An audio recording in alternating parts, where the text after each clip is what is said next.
The sun had a way of turning the base into a sheet of pale white glare by mid-morning. Concrete shimmered. Dust floated in thin curtains over the motor pool. The air above the parade field trembled like a mirage.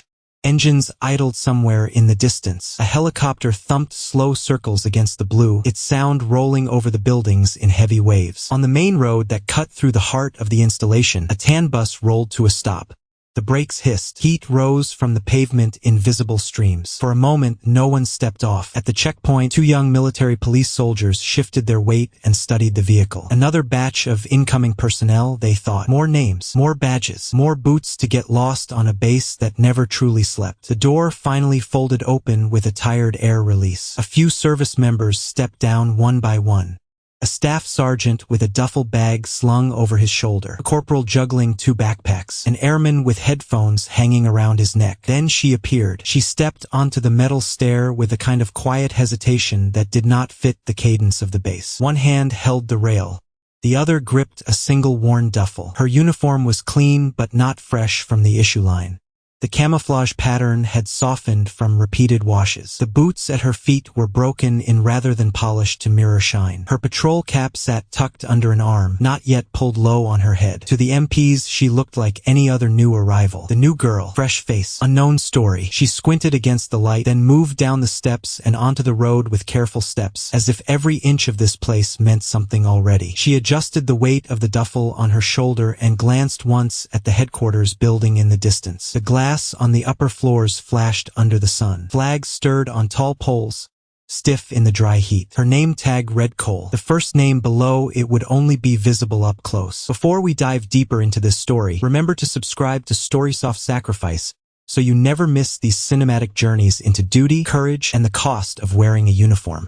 And in the comments, share where in the world you are watching from today. The new girl shifted her duffel and started walking toward the admin office. To the passing eye, she looked like an E4 specialist or maybe a junior sergeant. Someone still young enough to be ordered around but old enough to know how to blend in. No chest full of ribbons, no obvious badge of some elite unit, no rank on her sleeves that would turn heads from across the yard. Around her, the base moved with its usual rhythm. A platoon jogged in formation, cadence echoing against the buildings. A supply truck rumbled past, stacked crates secured with straps. 2 officers walked out of headquarters, their conversation quiet but intense. The world kept moving. No one knew yet that one small detail on her uniform would change the balance of a whole unit by sundown. She walked alone, letting the noise of the base wash past her. She did not adjust her stride to match anyone. She did not rush. She carried herself with a strange balance of caution and certainty. Like someone stepping into a place she had seen before, but not in this lifetime. Her duffel was older than the bag carried by most of the others. The canvas was scuffed along the seams. Faded letters near the top hinted at a previous name. Her hand rested naturally against a worn patch on its side, thumb tracing it over and over the way people touch a familiar scar. The admin building waited for her near the center of the complex. Its front doors were glass and metal, fingerprints smudging the handles from years of constant use. A faded unit crest hung near the entrance. The stairs up to it carried the dirt of thousands of boots that had climbed them before she did. Inside, the air conditioner hummed, a low mechanical drone that numbed the edges of sound. Fluorescent lights buzzed overhead. A line of chairs hugged the wall. A few soldiers sat waiting, heads bowed over phones, boots tapping nervously against the tile.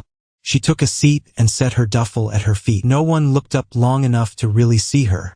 They registered the uniform, the bag, the quiet posture. A new arrival, nothing more. On the far side of the room, behind a wooden counter, a sergeant flipped through a stack of manila folders. His name tape read Harker. His sleeves were rolled high, exposing tan lines and a watch band imprint.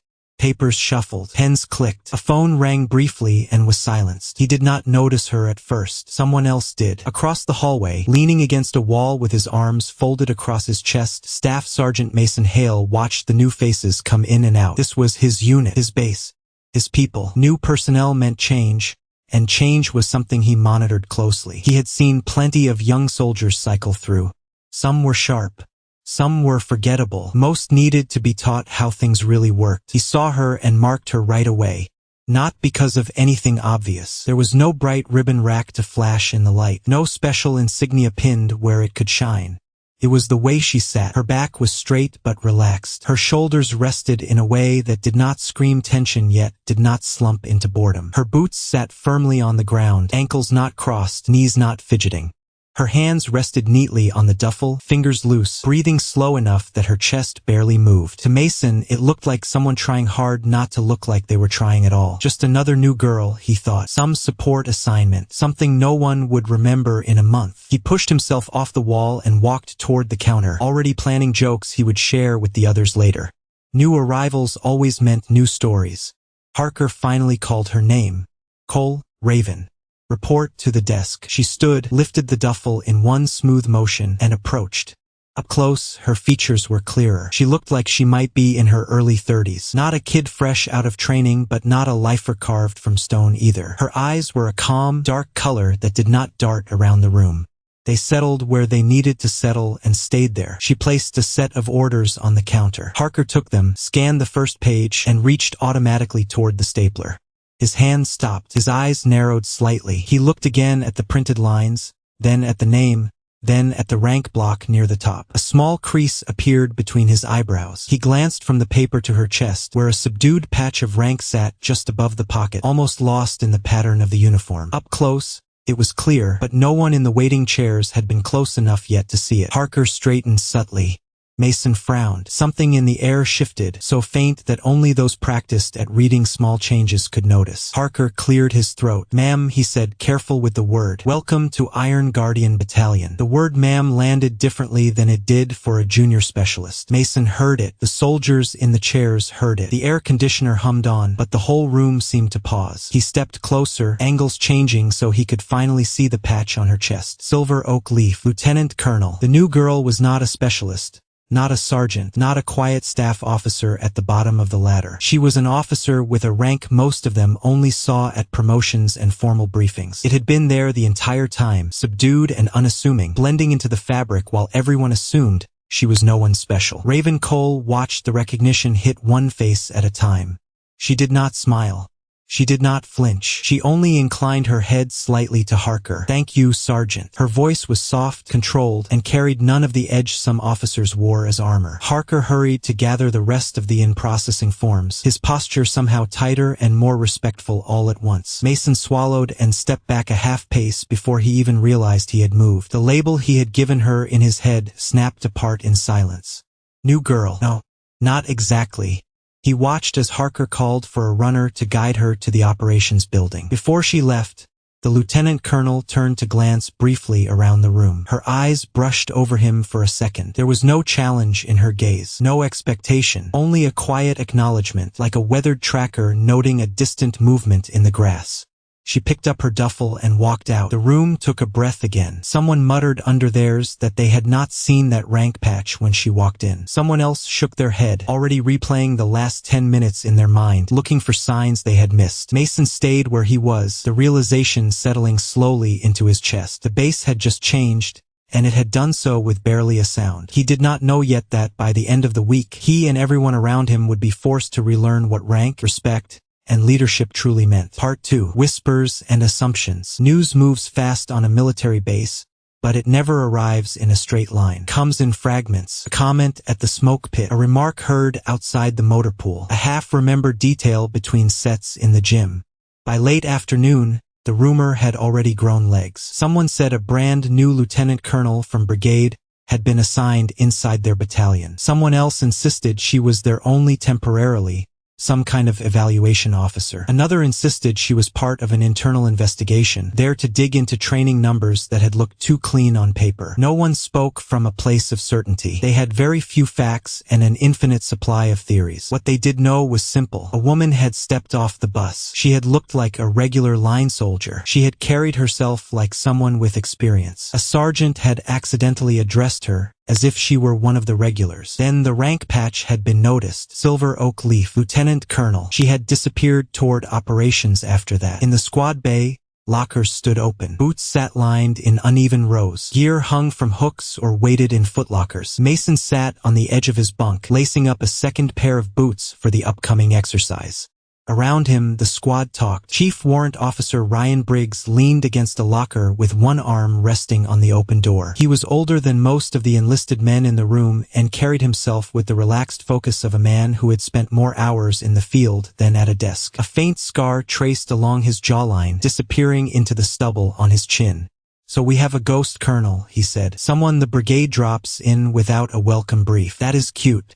Specialist Cole Jensen sat on a footlocker, elbows on his knees. He was younger, with earbuds hanging around his neck and a permanent hint of skepticism in his expression. "Probably a desk queen from division," he offered. "Some staff type who got bored and asked to see the real army for a week." Senior Sergeant Daniel Hart looked up from a maintenance report he was pretending to read. His thick hands folded the papers tighter than necessary. "If she is from division," Hart said, "she will take one look at our training plan, make a checklist, and then vanish. I am not losing sleep over some clipboard." In the corner, Trevor Boyd tightened straps on his rucksack. He smirked. "Maybe she is some kind of inspector," he said, "out to grade us on how we say good morning and salute door frames. Every unit gets one sooner or later." The jokes were easy. Assumptions always were. They wrapped uncertainty in a thin layer of control. Mason did not speak right away. He tugged the laces of his boots, felt the leather tighten around his ankles, and let the conversation move without him. His thoughts were still back in the admin office, watching the shock ripple through Harker as he realized whom he had been addressing. He had seen plenty of field-grade officers in his career. Most of them arrived with a motorcade or at least a small crowd. They walked with aides. They carried briefing folders. They did not step off buses alone with worn duffel bags and uniforms that looked like they had more miles than office chairs. He tied the last knot, then looked up. "Anyone actually talk to her?" he asked, keeping his voice casual. "Or are we just building stories around a patch we saw for half a second?" Ryan shrugged. "Sergeant Harker talked to her," he said. He looked like he was about to swallow his own tongue when he saw her rank. "That was enough for me." Mason nodded slowly. "She came in quiet," he said, "sat in the chairs like the rest of the new arrivals. No one noticed the patch until Harker read her orders. She did not correct him, did not demand anything." Daniel snorted. "Maybe she enjoys the mystery," he said. "Some people like the effect when the truth falls on a room." Mason was not sure. There had been something else in the way she had nodded. Not arrogance, not amusement at being underestimated. Something quieter. Almost regret, though that did not make immediate sense. He remembered the way her hand had rested on the duffel, fingers tracing that worn patch. Older name, older story, as if she carried a history heavier than the canvas on her shoulder. Outside, the afternoon heat reached its peak and began its slow descent toward evening. The sky shifted from harsh white to flatter blue. The echo of cadence faded as units finished their training for the day. Above, the helicopter sounds moved further away. In the operations building, the commander of their battalion, Colonel Adam Porter, stood in front of a wide planning board. Thin strings and pins marked exercises and deployments. Printed photos of training areas were taped in neat rows. A marker stained his fingers. Beside him stood Commander Jordan Ricks of the base training cell, arms folded, face thoughtful. A few other officers and senior NCOs occupied the room. The air was thick with the smell of dry erase markers and stale coffee. Raven Cole stood slightly apart from the group, near a window that let in a view of the parade field. She held a folder tucked under her arm. Her posture was relaxed yet perfectly attentive. The room had already adjusted to her presence. Even leaders who outranked everyone else present treated her with a kind of careful balance. Porter pointed at the board. "The long-range marksmanship evaluation is still scheduled for Friday," he said. "We have 5 of our best shooters plus attachments. I want to execute this clean, no drama, no delays. The higher headquarters expects a full report." Jordan nodded. "Weather is holding," he said. "Arizona sun, desert wind, unstable air by midday. Perfect day to find out which claims of greatness can survive physics." A few people chuckled. Porter glanced at Raven. "Ma'am," he said calmly, "I know you were brought in to observe and advise. You saw the roster. Any concerns?" Raven stepped away from the window. Her eyes moved once across the board, taking in names and call signs written in fine black marker. "Your top 5 are well documented," she said. "Their training logs are thorough. Their qualifications are strong. Their records match the reputation you give them." She paused. Porter watched her flex her fingers once at her side, like someone feeling for a rhythm before they speak in full. But the word hung in the air. "But records and reputations favor repeatable conditions," she continued. "Known ranges. controlled variables, comfortable distances. This evaluation stretches beyond those. Jordan tilted his head. You believe the distances are too ambitious, he said. Raven shook her head once. The distances are ambitious, she said. That is the point. My concern is not the distance. It is the mindset the shooters carry to the line. Porter frowned lightly, not in offense but curiosity. Explain. Raven considered her words. The air conditioner hummed softly. Outside, a breeze caught a flag and curled it halfway around the pole. Sir, she said, I spent years on different ranges. Standard qualifications. Special evaluations, classified environments. The shooters who impress at 500 meters are not always the ones who perform at 2,000. Past a certain point, the weapon, the optic, and the ballistics do not carry the weight alone. The land carries it. The wind carries it. The person behind the trigger carries it. She let that sit for a moment. I reviewed footage from your last evaluation, she went on. The 5 shooters you selected are undeniably skilled. They also talk too much. Every clip shows them with overlapping commentary, comparing readings, competing to call shots, joking between rounds. That has its place. It builds morale. But at the edge of capability, noise becomes an anchor. Jordan smiled faintly. So you do not believe they will pass, he said. Raven looked at the board again. Her gaze lingered on a marker where the longest distances had been written. I believe they will meet doctrine, she said. I am not sure they are ready to step past it. No one in the room missed the weight behind the words. Porter waited, then asked, when you step onto a range, ma'am, do you depend more on numbers or on the land? Raven turned her head slightly toward him. I depend on respect, she said. For both. Her answer puzzled some and intrigued others. Jordan studied her for a moment, then gave a slow nod, as if confirming something he had already suspected. We will see, he said quietly. The range has a way of revealing who is listening and who is only speaking. Porter capped his marker, the planning board complete for now. Then we will let the desert decide who learns on Friday, he said. And we will be ready to record the lesson. Raven looked out the window again, toward the far horizon where the land blurred into heat. Her fingers brushed lightly against a small pendant beneath her uniform, hidden from view. A cool piece of turquoise, smooth from generations of hands before hers. Her family had taught her that land did not belong to anyone. People belonged to land. They borrowed ground for a brief time and then gave it back with their stories. This base sat on earth that had listened far longer than any building had stood. On Friday, that earth would listen again. Part 3. The range and the humbling. Friday morning arrived with a sky so clear it felt sharp. The range lay far from the main road, beyond rolling stretches of scrub and stone. A convoy of vehicles moved slowly out along the dirt track, raising a long plume of dust that trailed behind them. The air was already warm, promising punishing heat before noon. Metal targets dotted the landscape in faint outlines. At 1,000 meters, a plate looked like a small rectangle. At 2,000, it blurred. At 3,000 and beyond, targets became mere suggestions against the horizon, thin and pale, barely distinguishable from the shimmering line where land met sky. 5 shooters set up at the firing line, equipment laid out on mats that had already gathered a thin layer of dust. Their rifles were modern, sleek, fitted with high-end optics and accessories. Ballistic calculators sat nearby, screens glowing faint green. Wind meters hung from straps. Laser rangefinders rested beside notebooks full of data. Mason stood among them, part of the support element. He adjusted spotting scopes, checked radios, and listened to the banter that flowed between the shooters. Briggs checked and rechecked the settings on his rifle, muttering the numbers under his breath like a private catechism. Jensen scrolled through ballistic tables on his device, eyes jumping between data columns. Hart adjusted his bipod legs again and again, seeking the perfect stability. Boyd made snide comments about how easy the earlier distances would be. They looked like a picture out of a training manual. They sounded like men who had already decided how the day would go. At the observation point, Commander Jordan Ricks lifted binoculars to his eyes. Porter stood beside him, hands folded behind his back. Staff officers took notes. Range personnel shifted between positions. Raven Cole walked to the edge of the firing area, boots sinking slightly in the soft dust. She wore no extra gear beyond hearing protection and standard safety equipment. No harness of gadgets.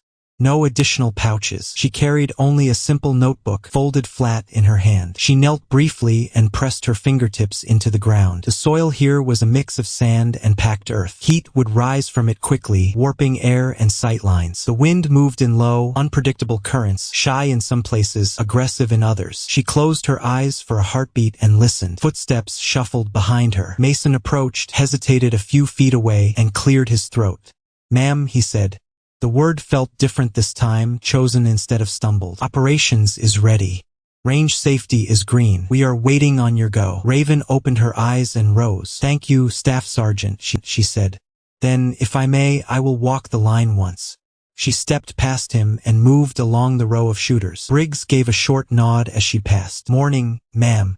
You are about to see a masterclass." His smile was half jest, half conviction. His hands, however, were overly busy on the rifle, fingers unable to stay still. Jensen smirked. "We have the numbers to back it up, ma'am," he said. "Data does not lie." Hart lifted his chin. "We have done this 100 times at shorter distances," he said. "No reason this should be different." Boyd chuckled. "If the targets are still made of steel, ma'am, we will hit them. Steel does not argue with us." Raven did not correct them.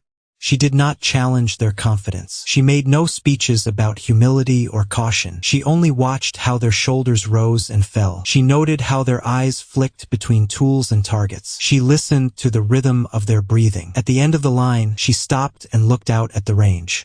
A light breeze brushed her face. The first thermal waves were already starting to shimmer along the ground, lifting slivers of air and bending them. She turned back to the observation point. "We can begin, sir," she said to Jordan. He lifted a hand, signaling to the range control. "Targets at 1,000 meters, he called out. "Evaluation Phase 1. Shooters prepare." The command carried across the line. Rifles settled into shoulders. Cheeks met stocks. Fingers rested near triggers. Spotters leaned into scopes. 1,000 meters had long since been tamed by these men. It was a distance they could manage in their sleep. The shots cracked one by one, sharp and immediate. Steel sang in response as bullets struck. Dust plumed where they missed by inches and then corrected.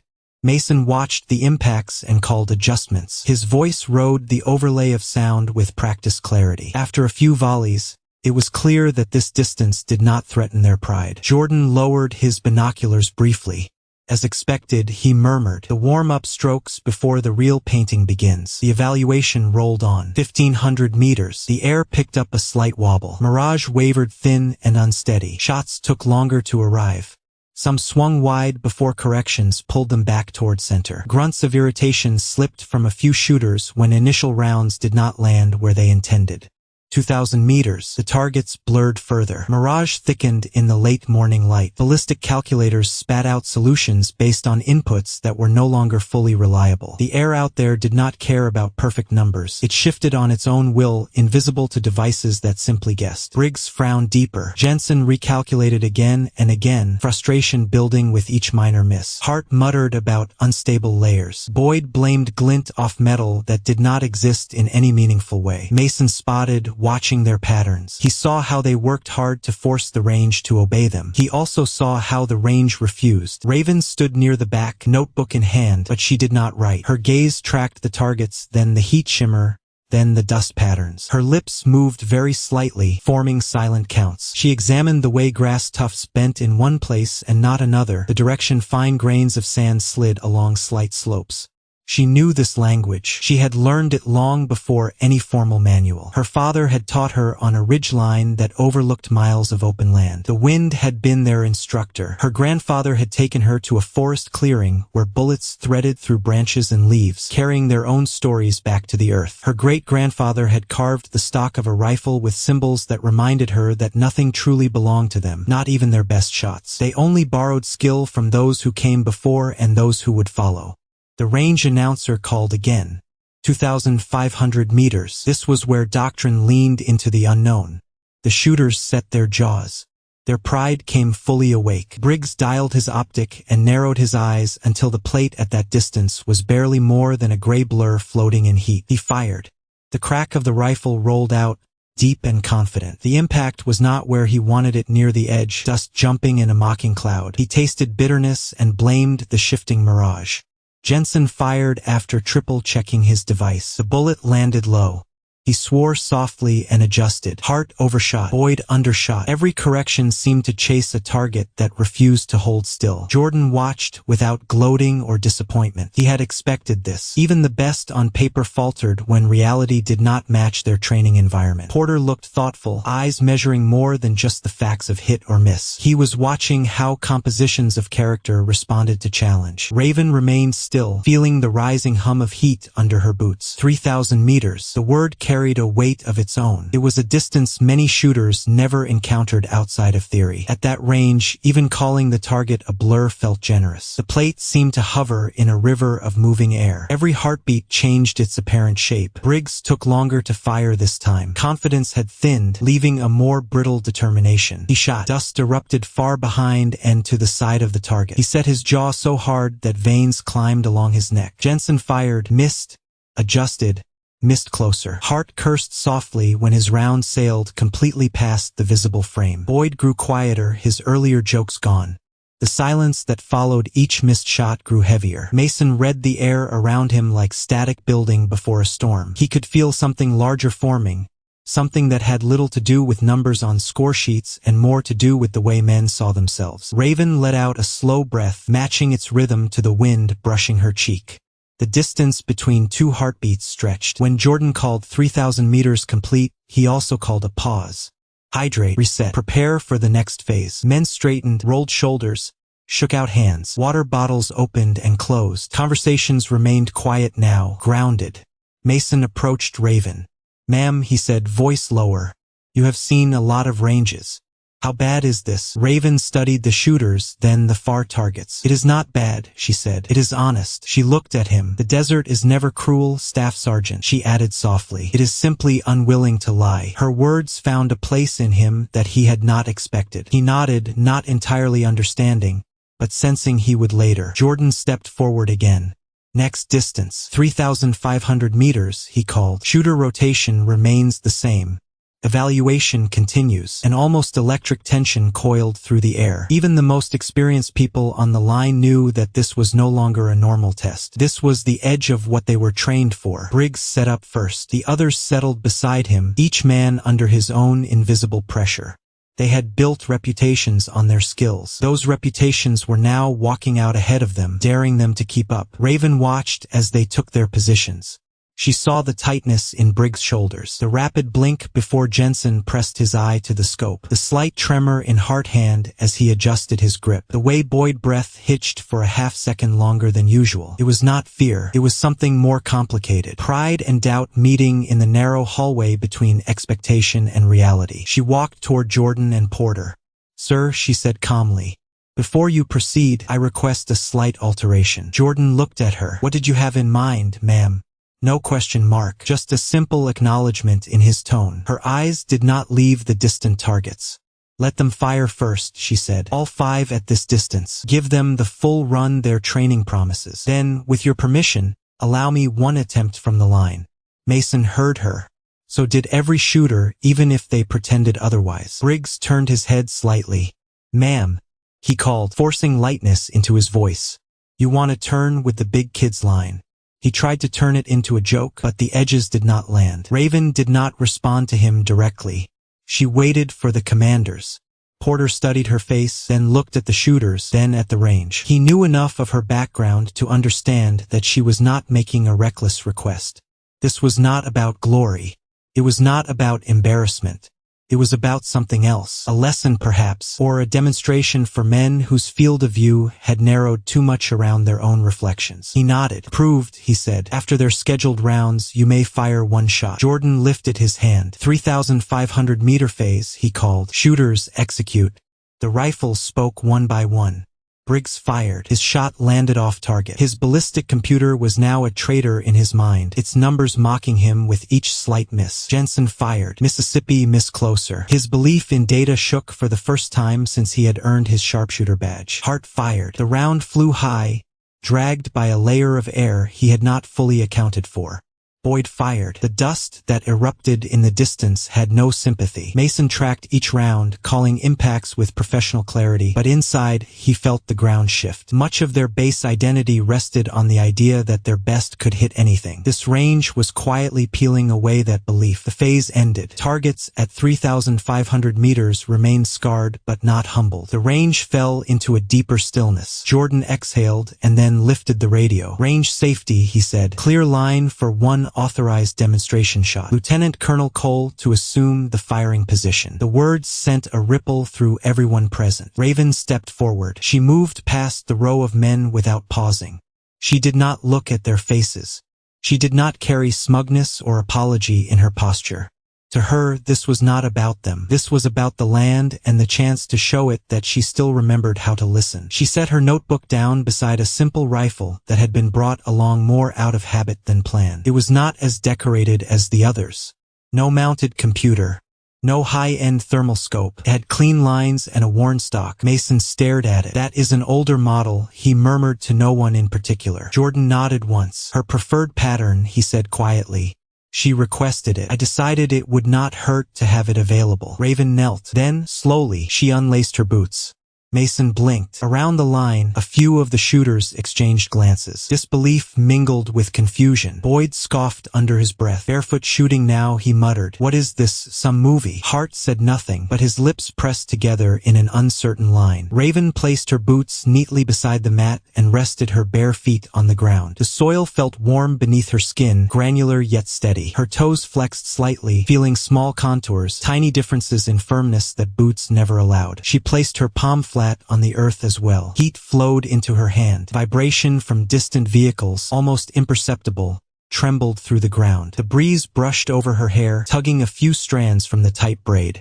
She closed her eyes. For a moment there was no base, no watching crowd, no recorders, only the desert, the silent conversation between wind and dust, the old teachings that hummed beneath her ribs. Her grandfather had once made her stand on a ridgeline without shoes until she could feel the difference between a wind that shifted for a moment and a wind that meant to stay. He had taught her that bullets did not simply fly. They swam through currents of air, and those currents could be read if one respected them long enough. She breathed. Inhale, pause, exhale. Her lungs matched the rhythm of the wind, even when it felt ragged. She counted the seconds between gusts. She felt the way grains of sand pushed against the small spaces between her toes. She opened her eyes and looked through the optic. The target at 3,500 meters floated like a gray ghost in a river of moving light. Mirage rose and fell in waves. The steel plate wavered, shifting shape with each passing surge. Her hand moved from the ground to the stock. She adjusted her position, not based on digital readings, but on the way the world felt against her skin. Her cheek settled into the comb of the stock. One eye closed, the other aligned along the scope. The range seemed to lean forward collectively. Mason held his breath without realizing he had done so. Jordan watched her through the binoculars, his expression tightening with something that looked like anticipation and respect. Porter studied her posture, the way her shoulders relaxed instead of tensed. Raven exhaled slowly. When her breath left her, so did the excess noise in her mind. No stray thought about who was watching, no concern about reputation. Only the shot, the land, the story this one bullet would tell. Her finger took up the slack in the trigger. The rifle spoke. It was not the sharp crack of a hyper-tuned modern rifle. It was a deeper, rounded sound, like a note from an old instrument that had played in many hands. The recoil rolled back into her shoulder and then away, leaving her steady. The bullet began its long journey. 1 second, air grabbed at it, then released. 2 seconds. Mirage tried to swallow it in heat. 3 seconds. Layers of wind reached for it, tugging it up, down, sideways, then letting it pass. For seconds, every eye on the line stared at the distant plate, the shimmer making it appear to breathe. 5 seconds. Silence wrapped around the waiting group, heavy and complete. 6 seconds. Impact. The steel plate at 3,500 meters rang with a sound that cut across distance and distortion. It was not a gentle ping. It was a clear, full ring that vibrated in the air long after it should have faded. Dust rose from the center, not an edge, not a corner. Center. Mason Hart hammered against his ribs. He whispered without meaning to. Dead center. Briggs stared, jaw slack. Jensen lips parted, no words forming. Hart took one involuntary step back. Boyd, who had mocked just moments earlier, went perfectly still. No one spoke. No one applauded. The weight of what they had seen did not belong to noise. Raven lowered the rifle. Her breathing remained steady, but deep in her chest, she felt something old stir. The knowledge passed down through generations had just proven itself in front of modern doctrine and modern pride. She looked at the plate through the scope again, then moved her gaze to the sky, where heat lines danced like thin ghosts. "That will be one for the record," he said quietly. "I doubt we have another shot like that in our logs." Porter nodded, slow and deliberate. "It will not be about the distance," he replied. "It will be about the lesson." Part 4. Name, Legacy, and Quiet Power. The walk back from the line felt different than the approach. The shooters were no longer talking in big arcs. Their voices had dropped. Pride had not vanished, but it had been forced to make room for something else. Raven slipped her feet back into her boots, lacing them with the same calm precision as before. She did not bask in the stares she felt on her back. She did not rush.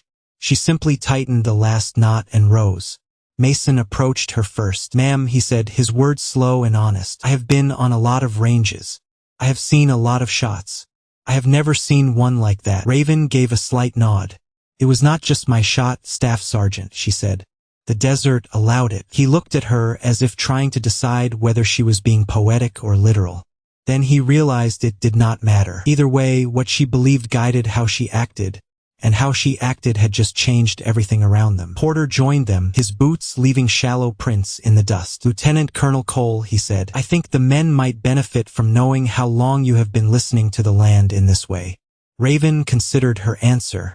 She could have given a simple number. Years, range time, deployments, but those were only pieces of the story. "My family taught me before the army did," she said finally. "Before I knew the word ballistics, I knew the way wind bends grass on opposite slopes differently. Before I fired at paper, I learned to track deer through mountain fog by the way their weight nudged rocks under the soil." She touched the small shape beneath her uniform. "My grandfather believed that if you cannot feel the ground under your feet, you have no right to claim you understand distance," she went on. "He served in a war that did not make it into many textbooks. My father served in another where they needed eyes that could see what satellites missed. They both came home with stories that did not fit neatly on ribbons." Porter's gaze dropped to the stock of the rifle she had used. "The carving," he said, "that pattern near the grip. I have seen that style in historical training manuals about indigenous scouts and long-range trackers." Raven nodded. "Cherokee long-range tradition," she said. "My people walked these lands long before this range existed. They learned to read wind, soil, and sky without lasers or sensors. I am only a small echo of that." Behind them, the shooters had gathered, unsure whether they were allowed to approach. Their faces carried different combinations of awe, discomfort, and reluctant admiration. Porter turned to them and studied them one by one. "Gentlemen," he said, "you have trained hard. Your records are solid. No one questions your commitment. What you witnessed today does not erase your skill. It does something harder. It expands your understanding of what skill can be." He gestured toward Raven. "You did not just fire against an officer with an unexpected rank," he continued. "You fired alongside a lineage older than this installation, older than many of our manuals. You saw what happens when humility and heritage sit behind a trigger instead of noise and ego." Briggs met Raven's eyes. The cocky glint he usually carried had softened. "Ma'am," he said, and there was no bravado left in the word. "Permission to learn from you." The request came from somewhere deep, where respect had settled in after being painfully earned. Hart followed with a nod that felt like a small bow. "I would like to understand what you were listening to out there, ma'am," he said. Jensen lifted his ballistic computer and looked at it as if seeing it for the first time. "My numbers got me close," he admitted. "Your listening made the jump they could not. I want to know how to hear like that." Boyd did not speak immediately. He swallowed, then straightened. "Ma'am," he said quietly, "I was wrong about you earlier. I saw a new face and I filled in the blanks with my own arrogance. I am sorry." There were no theatrics in his apology. No big gesture, just words that carried a weight strong enough to matter. Raven did not stretch the moment. She did not make a speech about humility. She simply met each gaze in turn. "If you want to learn," she said, "then you will have to accept something first." They waited. "None of this belongs to me alone," she went on. "The techniques, the breathing, the understanding of wind and soil, all of it was given to me by people who trusted me to carry it forward with respect. If I share it with you, you carry that same responsibility. You do not use it for self-importance. You use it to make your team safer, more precise, more aware of the ground they move on." Briggs nodded. "Yes, ma'am."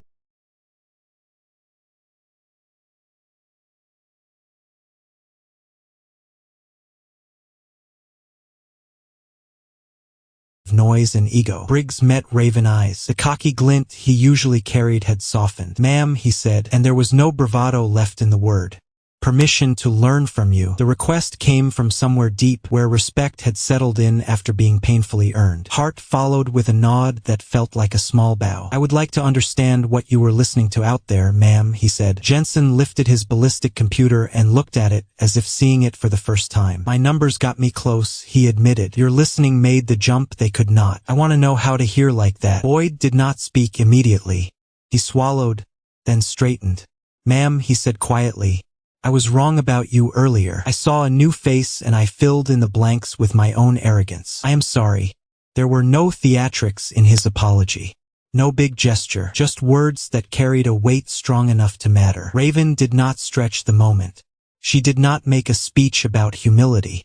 She simply met each gaze in turn. "If you want to learn," she said, "then you will have to accept something first." They waited. "None of this belongs to me alone," she went on. "The techniques, the breathing, the understanding of wind and soil, all of it was given to me by people who trusted me to carry it forward with respect. If I share it with you, you carry that same responsibility. You do not use it for self-importance. You use it to make your team safer, more precise, more aware of the ground they move on."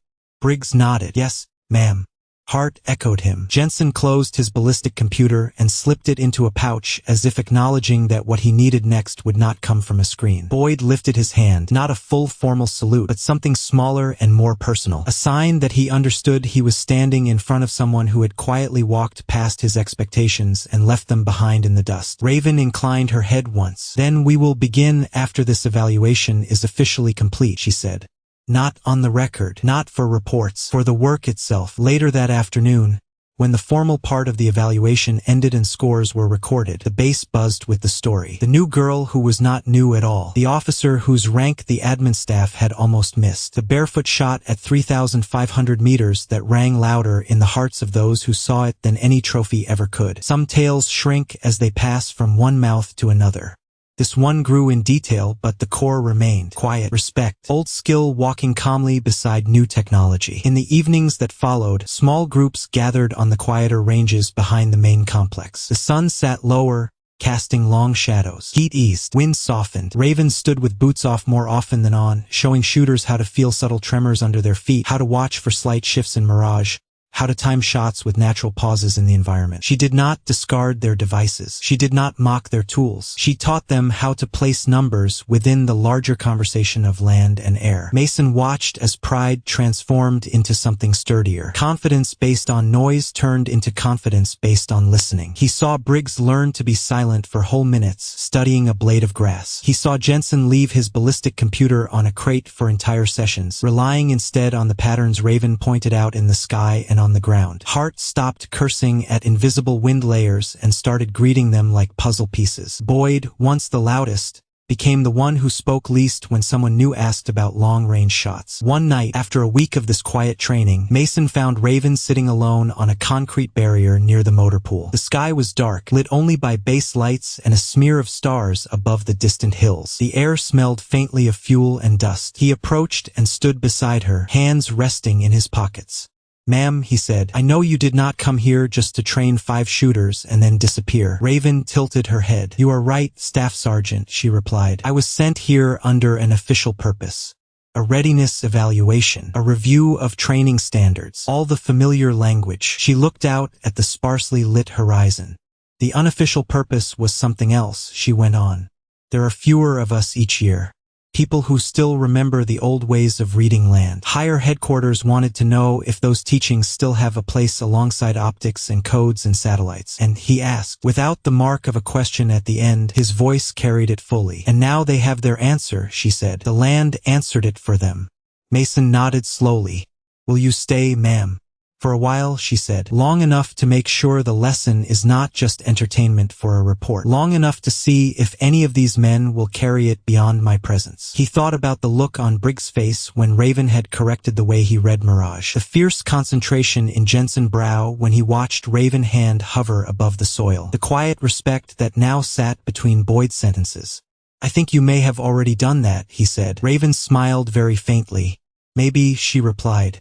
But legacy does not rest on maybes. It rests on habits. She stood and slung her duffel over one shoulder, the old worn patch catching the base light for a moment. You were the first to really see me in the admin office, she added. You noticed something before you saw the patch.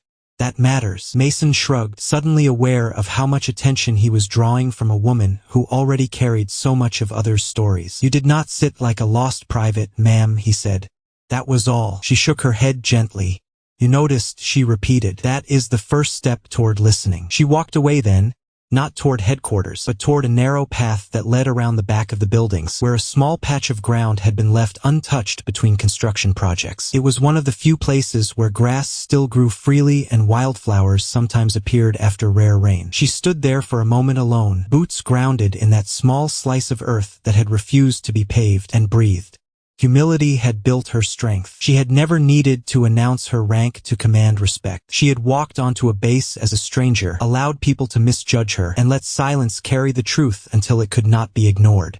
Patience had sharpened her skill. She had waited for the right moments to step forward, waited for the wind to line up with intention, waited for men who thought they knew everything to realize they had more to learn. Generations had shaped her gift. Her posture held the memories of ancestors who had tracked across plains before anyone drew borders on maps. Her aim carried stories passed through firelight and quiet evenings instead of classrooms. Her rifle held carvings that spoke of a people who survived not by shouting but by paying attention. Respect had come to her precisely because she had not chased it. She had not demanded apologies for early jokes. She had not called out doubts with anger. She had simply let her actions speak, one measured shot at a time. Some stories do not end with parades or loud celebrations. They end the way Raven Cole walked back to the barracks that night, quiet, steady, carrying a legacy that did not brag because it did not need to.